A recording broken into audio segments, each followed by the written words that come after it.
So good evening friends, welcome to my channel. ఈరోజు మనం ఈ వీడియోలో వచ్చేసి 10th and 11th May current affairs చూద్దాము. సో మనకి ఫస్ట్ కరెంట్ అఫైర్ ఏంటి అని అంటే సివిల్ రిజిస్ట్రేషన్ సిస్టమ్ సిఆర్ఎస్ నివేదిక 2021 అనేది రిలీజ్ అయింది. ఈ సివిల్ రిజిస్ట్రేషన్ సిస్టమ్ యొక్క నివేదికను ఎవరి ఆధ్వర్యంలో ఉంటుంది అంటే కేంద్ర హోంశాఖ ఆధ్వర్యంలో ఈ సివిల్ రిజిస్ట్రేషన్ సిస్టమ్ అనేది ఉంటుంది. అయితే 2021లో దేశవ్యాప్తంగా 21 లక్షలు పెరిగినటువంటి మరణాలు అనమాట. అంటే ఈ నివేదిక ప్రకారము 2021లో దేశవ్యాప్తంగా మొత్తం 21 లక్షల మరణాలు పెరిగినాయి అనమాట. అందులో ఏపీలో వచ్చేసి 1,00,000, తెలంగాణలో 31,000 మరణాలు అనేవి సంభవించాయి. అట్లాగే 2021లో 1.02 కోట్ల మరణాలు కూడా సంభవించడం జరిగింది.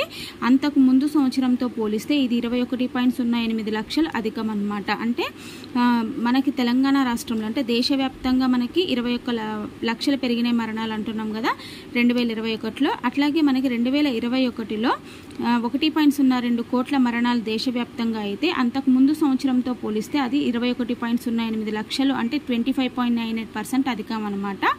తెలంగాణలో వచ్చేసి మనకి 31,298 మంది అంటే 15.40% అధికంగా మరణాలు అనేవి సంభవించాయి. ఏపీలో అయితే 1.01 లక్షల మరణాలు అంటే 22.22% అధికంగా మరణాలు అనేవి సంభవించాయి. ఇక్కడ తెలంగాణలో, ఇక్కడ ఏపీలో అనమాట. ఓవరాల్ ఏపీలో 1,00,000, తెలంగాణలో 31,000 మరణాలు అనేవి సంభవించాయి పోయిన సంవత్సరంతో పోలిస్తే. అట్లాగే 2020తో పోలిస్తే 2021 నాటికి 58,000 తక్కువ అనమాట. సో తెలంగాణలో లింగ నిష్పత్తి ఎంత అంటే మనకి 922.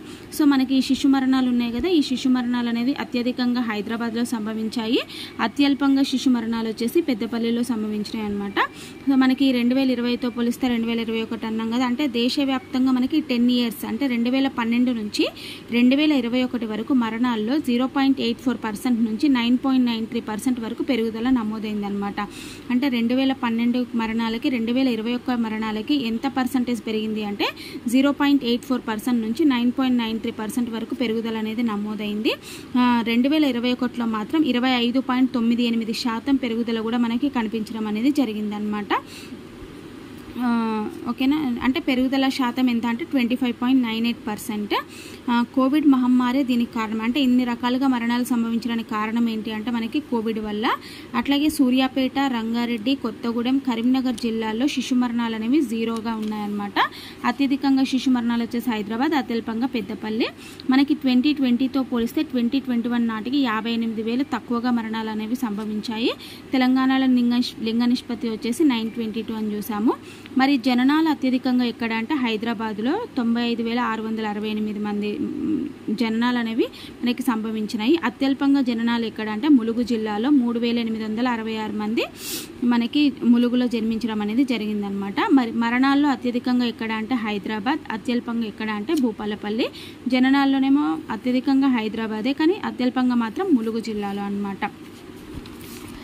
నెక్స్ట్ వచ్చేసి మనకి సెకండ్ కరెంట్ అఫైర్ వచ్చేసి ఏంటి అని అంటే మనకి సెంటర్ ఆఫ్ ఎక్సలెన్స్గా 2 డైట్ కేంద్రాలు అనేవి ఏర్పాటు కానున్నాయి. మనకి సెంటర్ ఆఫ్ ఎక్సలెన్స్గా 2 డైట్ కళాశాలలు రాష్ట్రంలో అంటే తెలంగాణ రాష్ట్రంలో మరో 2 ప్రభుత్వ డైట్ కళాశాలను సెంటర్ ఆఫ్ ఎక్సలెన్స్గా తీర్చిదిద్దనున్నారు.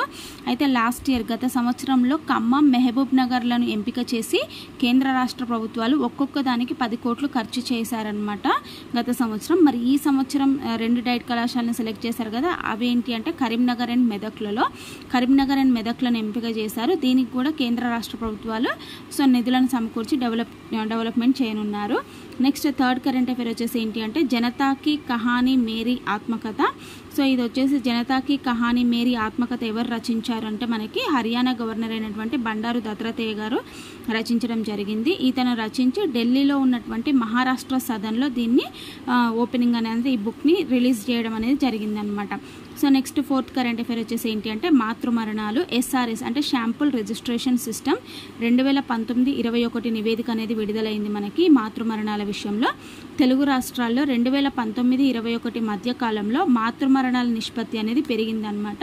ఈ నిష్పత్తి 2014-16లో 130 ఉంటే 2019-21కి వచ్చేసరికి 93కి తగ్గిందనమాట. అంటే MMR అనమాట మాతృమరణాల నిష్పత్తి అనేది.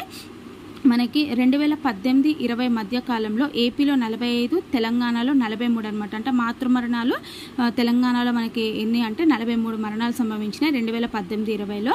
మరి 2019-21కి వచ్చేసరికి తెలంగాణలో 45, ఏపీలో వచ్చేసి 46 అనమాట. అయితే ఇదే కాలంలో దక్షిణాది రాష్ట్రాల్లో మాతృమరణాలు అనేవి సగటున 49 నుంచి 47కు తగ్గాయి అనమాట.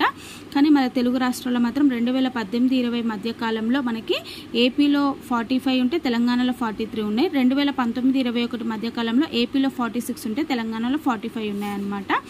నెక్స్ట్ మనకి ఎంఎంఆర్ అన్నాం కదా, మాతృమరణాల రేట్ అని. అంటే ప్రతి 1,00,000 కాన్పులకు నమోదు అయ్యే తల్లుల మరణాల ఆధారంగా మాతృమరణాల నిష్పత్తిని లెక్కించడం అనేది జరుగుతుంది అనమాట. అంటే ప్రతి 1,00,000 మంది కాన్పులు జరిగితే ఎంతమంది తల్లులు మరణించారనే దాన్ని మనం మాతృమరణాల నిష్పత్తిగా లెక్కిస్తారు. అతి తక్కువ మాతృమరణాలు నమోదవుతున్నటువంటి రాష్ట్రాలు ఏంటి అంటే కేరళ, మహారాష్ట్ర, తెలంగాణ, ఏపీ, తమిళనాడు, జార్ఖండ్, గుజరాత్, కర్ణాటక. అంటే ఈ రాష్ట్రాలలో వచ్చేసి మనకి అతి తక్కువగా మాతృమరణాలు అనేవి నమోదవుతున్నాయన్నమాట. అట్లాగే 2030 నాటికి మాతృమరణాల నిష్పత్తికి 70ని తగ్గించాలి అన్నటువంటి సుస్థిర అభివృద్ధి లక్ష్యాలను ఈ రాష్ట్రాలు అన్నీ ఇప్పటికే సాధించడం అనేది జరిగింది. మిగిలిన అన్ని రాష్ట్రాల్లో అవి 70కి మించి ఉన్నాయన్నమాట. కానీ 2030 నాటికి మనం మాతృమరణాల నిష్పత్తిని 70కి తగ్గించాలి అని అనుకున్నాము. ఆ సుస్థిరాభివృద్ధి లక్ష్యాలను ఈ రాష్ట్రాలన్నీ కూడా సాధించినాయి అనమాట. అంటే కేరళ, ఏపీ, గుజరాత్ ఇవన్నీ సాధించినాయి. మరి అత్యధిక మాతృమరణాలు ఎక్కడెక్కడ ఉన్నాయి అంటే మనకి మధ్యప్రదేశ్, అస్సాం, యూపీ, ఒడిషా, ఛత్తీస్గఢ్, వెస్ట్ బెంగాల్, హర్యానా, రాజస్థాన్, బీహార్, ఉత్తరాఖండ్ ఈ రాష్ట్రాల్లో వచ్చేసి మనకి అత్యధిక మాతృమరణాలు అనేవి సంభవించాయన్నమాట.